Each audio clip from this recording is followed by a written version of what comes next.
As we close our series on citizenship, we hope you'll join us for a discussion of practical questions we often hear. Living Book Press provides carefully transcribed living books, not just scans, and almost every physical book includes a free digital edition.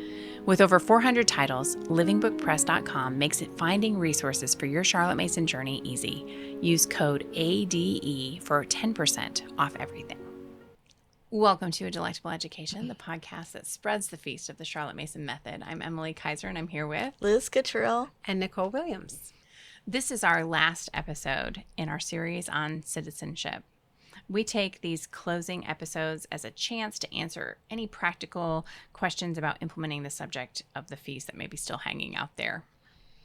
So we know the top one is usually about how do I combine kids? If I'm homeschooling mom, I've got multiple students, what and where can I combine? Yeah.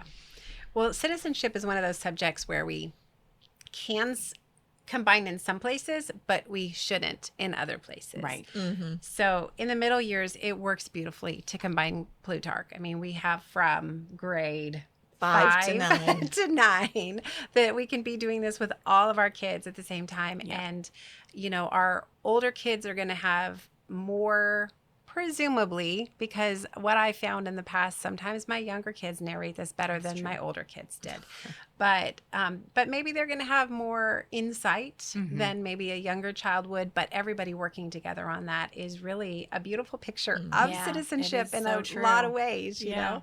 So, but once the students move to Form 5 and Plutarch's no longer part of the work, we really need to let those kids go on to their studies and not just continue Plutarch as a default. We need to let them do what they need to do, but we also, we can't bring younger kids up to that. So it's just at that point there needs to be some separation, some independent for those older kids. So so combine where it's natural, and then don't. And we mentioned in our last episode, or our Form 3 to 4, and maybe I should have mentioned in our 5 to 6 episode about not combining ourselves, that book should be read sequentially. Exactly. So each individual coming in is going to start from the beginning instead of jumping into where their older siblings are. And the citizen reader. Yeah.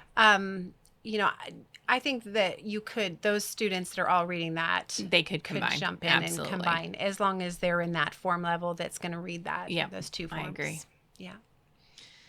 Well, another one that we often hear is, what about students who have not been doing this? I mean, we talk about Plutarch and we're like, well, this isn't the first hard thing that they've had to read. And, you know, they've been doing Bible lessons, you know, from our original translation. We're doing Shakespeare a year before we start Plutarch. And they've had other literature that's a super high caliber. But we have also discussed that there's a note on the programs that students are expected to do the whole program that is appropriate for their age, whether they came in or not. And so we know from Charlotte Mason's own testimony about the liberal education for all movement that there were children of uneducated classes who had never had the exposure to the literature that a lot of our kids have had, that jumped right into Plutarch and did great. So I would just say you don't need to worry about adjusting down and going back and reading, we need to do a year of Shakespeare, or we need to read Pilgrim's Progress before we can approach Plutarch. Just if it's on their schedule, because that's the year just start. Yeah. There are 5 years of Plutarch in Charlotte Mason, and this is something we have made adjustment for because it is so foundational, these ideas of citizenship that Charlotte Mason wanted our students to have. If you have a child who's coming in high school and they wouldn't have Plutarch on their schedule, we have made accommodations to have them do at least a year or two of Plutarch to get those lives. Do you agree that that's a good, reasonable expectation? You would like them to at least have a year of exposure to it. Right, because a student who's coming all the way through will have had 15 lives. Yeah, right. Yeah, so exactly. 3 is a good. Yeah. But that does mean that you're going to have to drop one or so of their other citizenship books that would have been assigned at that age. Right. Yeah. So that's a trade-off. You can't just add it in willy-nilly, or their days are going to be way too long. Right. Yeah. Yeah. I think sometimes we forget that our children are still thinking beings. They may not have the mechanics to do some of the things like read Plutarch for Correct, themselves. yes. But those complex characters are very interesting to them, and it respects the child to be like, let's grapple with this. And Yeah. I think they will rise to the occasion. Yes, so true. What other questions do you hear, Mom? Oh, goodness. So many,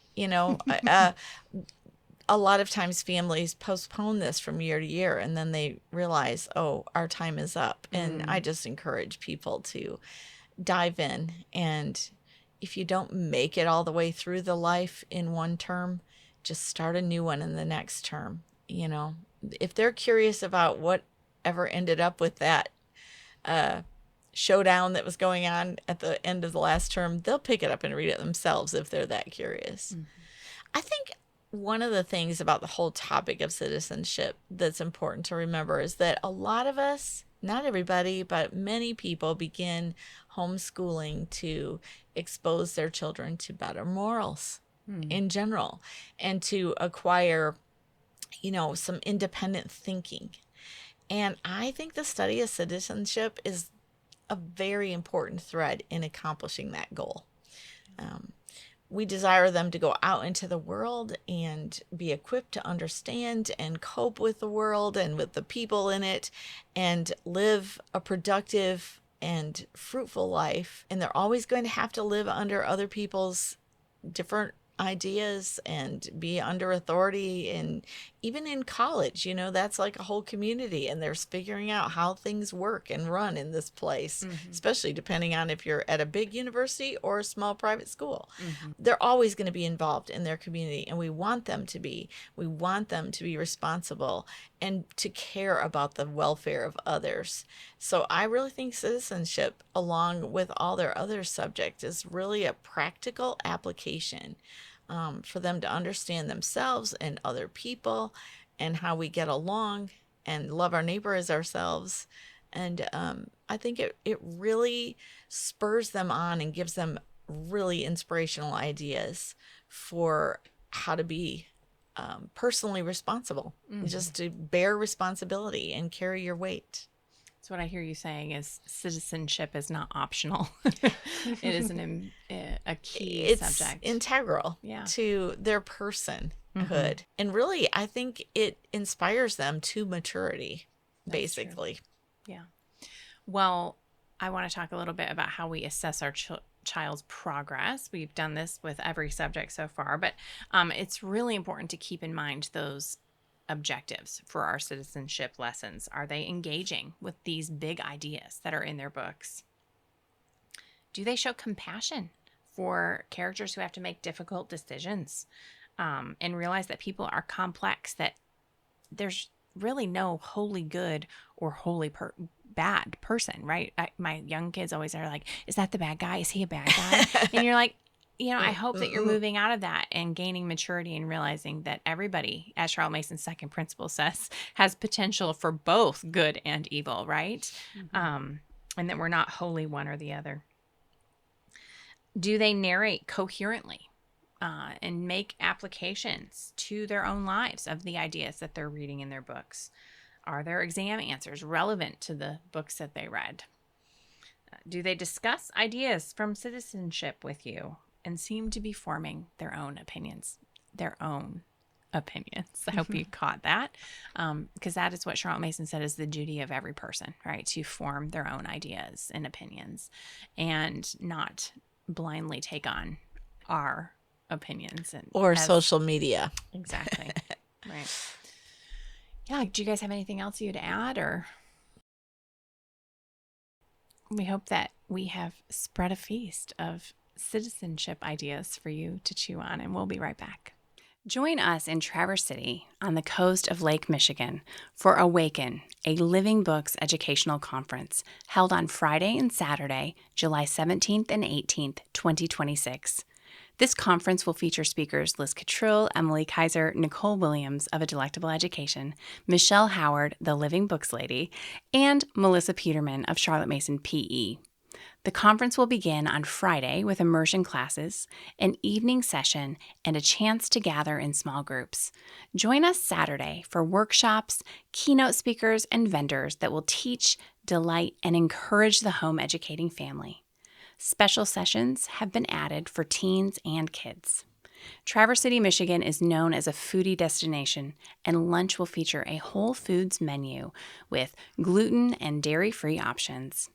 Visit this incredible city with your family and be refreshed, encouraged, and inspired by the surroundings and speakers. Registration begins in February. Please visit the website www.livingbooksconference.com for more information. Charlotte Mason reminds us that in unlikely ways and from unlikely sources do children gather that little code of principles which shall guide their lives.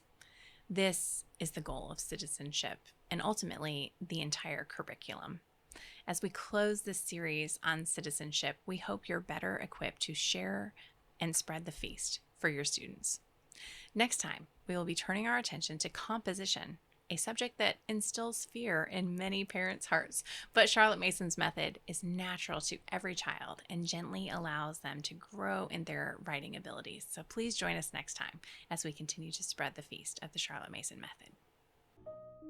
If you benefited from this conversation, please like and subscribe. We hope our discussion serves to equip and encourage you as we seek to explain the Charlotte Mason method. You can find the show notes in the video description or by visiting adelectableeducation.com/episodes. There, you'll find the links and quotes we mentioned in today's episode. We are so grateful for our loyal Patreon supporters who help make this show possible. If you'd like to partner with us in our work here at A Delectable Education, you can join our Patreon community and receive exclusive and early content as our thank you for your monthly support. Find out more at patreon.com/adelectableeducation. Thank you for joining us today. We'll see you next time.